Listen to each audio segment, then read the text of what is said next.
Superman Ride of Steel.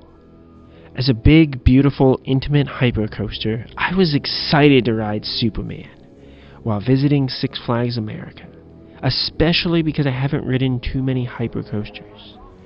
But I came away slightly unimpressed, as it seemed almost comparable to Titan and Six Flags Over Texas, and in some ways a lesser version. Find out my thoughts on this intimate hypercoaster in this review. Superman Ride of Steel was one of the first intimate hypercoasters built in 2000 during Six Flags America and Six Flags Overall Coaster Expansion Phase.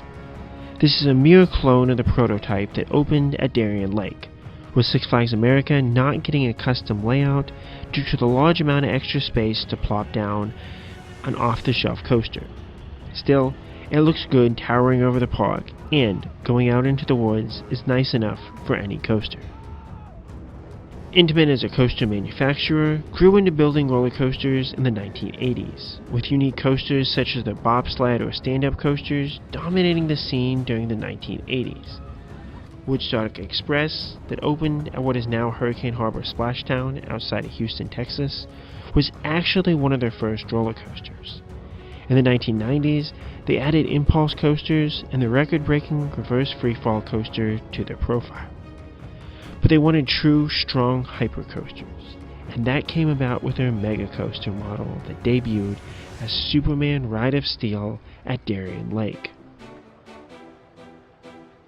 Six Flags America itself is the premier theme park for the Washington, D.C. and Baltimore area, located roughly between the two cities.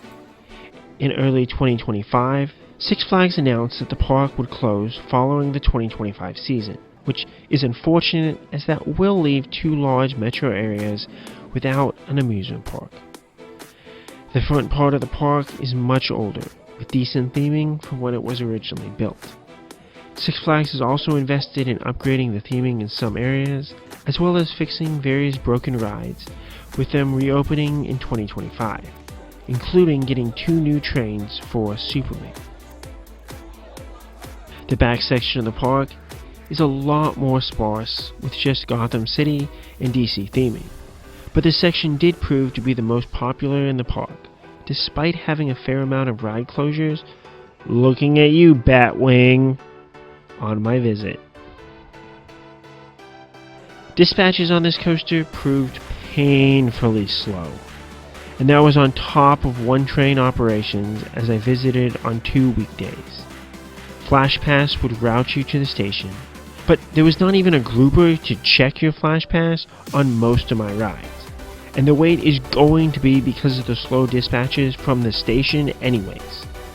The front row also has a much longer line, and even a 3 to 4 train wait here could be close to half an hour with how this train was cycling so slowly.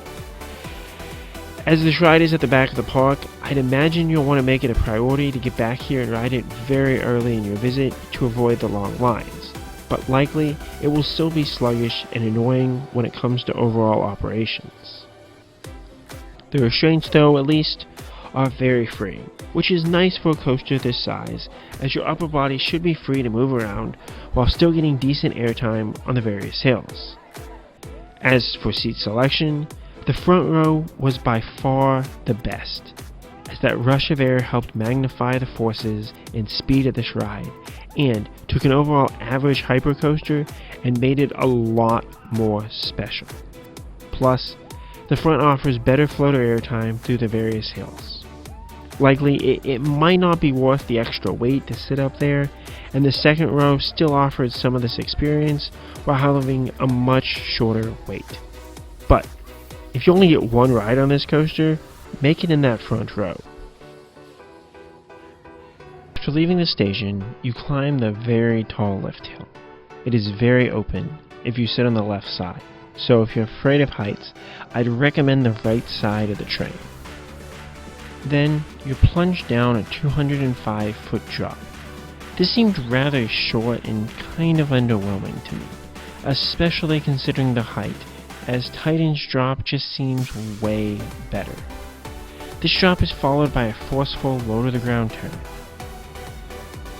which is then followed by a large, beautiful airtime hill that does give nice floater up front, but is not nearly as impressive further back in the train.